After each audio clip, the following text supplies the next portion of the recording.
బాయికాడ బాపు ఎమ్మెల్యేలు జంపు బయటికి రాని సారు షెడ్కు పోయిన కారు గులాబీలకు గుండుసున్నా పార్టీ నడుపుడు అవుతుందా అన్నా అని పబ్లిక్ల చర్చలు మీడియాల వార్తలు సోషల్ మీడియాల చక్కర్లు హౌమల్లా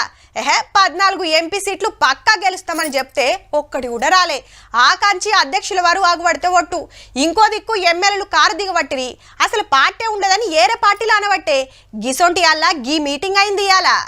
ఏం మీరేం ఫికర్ చేయకుర్రి అంతా నేను చూసుకుంటా పోయినోళ్ళు ఓంగా ఉన్నోళ్ళమే కొట్లాడదాం పబ్లిక్ లో మనకు మస్తు సపోర్ట్ ఉంది రేపటి రోజులు మనయే అని ఎమ్మెల్యేలకు ధైర్యం చెప్పిండట పెద్ద సారు ఇంతకీ మీటింగ్ ఏడనుకుంటున్నారు బాపోల బాయికాన్నే నిన్న మొన్న ఇద్దరు ఎమ్మెల్యేలు జంప్ అయ్యే వరకు ఊకుంటే ఉన్నోళ్ళు కూడా కారు దిగుతారు అని అనుకున్నాడో ఏమో అర్జెంట్ గా అందరు ఎర్రవెల్లిలో నా ఫామ్ హౌస్ కాడికి రావాలని మతలబు పంపితే ఎక్కువ మటుకు పట్నం ఎమ్మెల్యేలే వచ్చిండ్రు ఇంట్లో మీ ఎమ్మెల్యే ఉన్నాడో లేడో మంచిగా చూసుకోండి మరి పార్టీలు మారిన వాళ్ళ గురించే ఎక్కువసేపు చర్చ నడిచిందట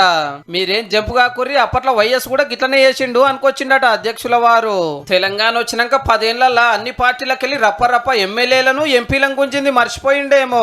రేపటి కాంచెల్లి అందరు ఎమ్మెల్యేలు ఎమ్మెల్సీలతోటి మీటింగులు పెడతా ఎట్లా ముంగట్టుకోవాలనో చెప్తాని పంపించేసిండట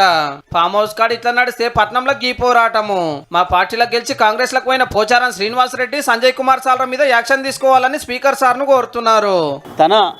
పదవిని పదిలం చేసుకోవడం కొరకు ఇతర పార్టీల నుంచి వెళ్ళి తీసుకొని సంఖ్య పెంచుకోవాలని ప్రయత్నం చేస్తున్నాడు అని చెప్పి మీ సర్కార్ వడగొడతామో మీ గవర్నమెంట్ మూలగొడతామని ఊకుకనేది లేకుండానేమో మరి ముందే జంప్ అయిన దానం నాగేందర్ సారు కడియం శ్రీహరి సార్లను ఎమ్మెల్యే పదవులకు వెళ్ళి తీసేయాలని హైకోర్టులో కేసేస్తే ఇప్పుడు 5 అయినరు కాబట్టి దేశం పెద్దకోట దాకా పోతారట అవసరమైతే